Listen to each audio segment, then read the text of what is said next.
magulang at stakeholders para sa isang magandang kinabukasan ng bawat mag-aaral sa OYA.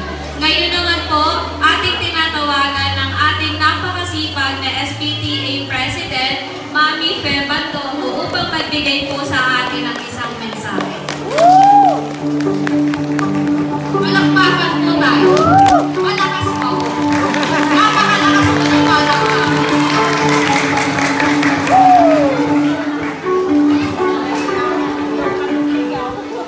Maraming salamat po, ma'am. Isang magandang umaga po sa inyong lahat, sa ating kagalang-galang na punong guro sa Dubai, mga guro po, at ang ating barangay captain hindi po nakarating.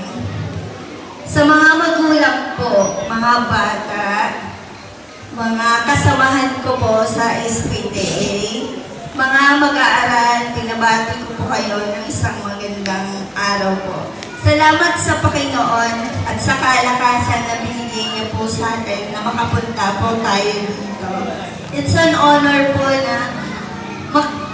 na tumayo po dito. Sa totoo lang, nakakakaba po pala pag nasa stage ka na.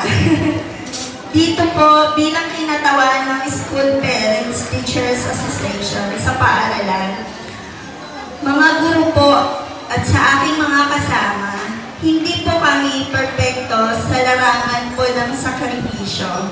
Pero masasabi ko po, naging matagumpay po ang aming samahan. Marami po kaming challenge na sinuong at napagtagumpayan po namin ito. Na-accomplish po namin ang kailangan ng ating paaralan. Hindi man po ito 100%, pero po ay ito'y kusang loob at malasakit at pagmamahal po sa paaralan. Dito ko po naramdaman na masaya pong maglingkod ng nasa puso ang pagganap, yung mga responsibilidad.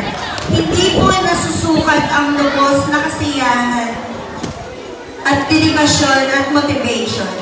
We are so grateful po for the strong partnership we have built.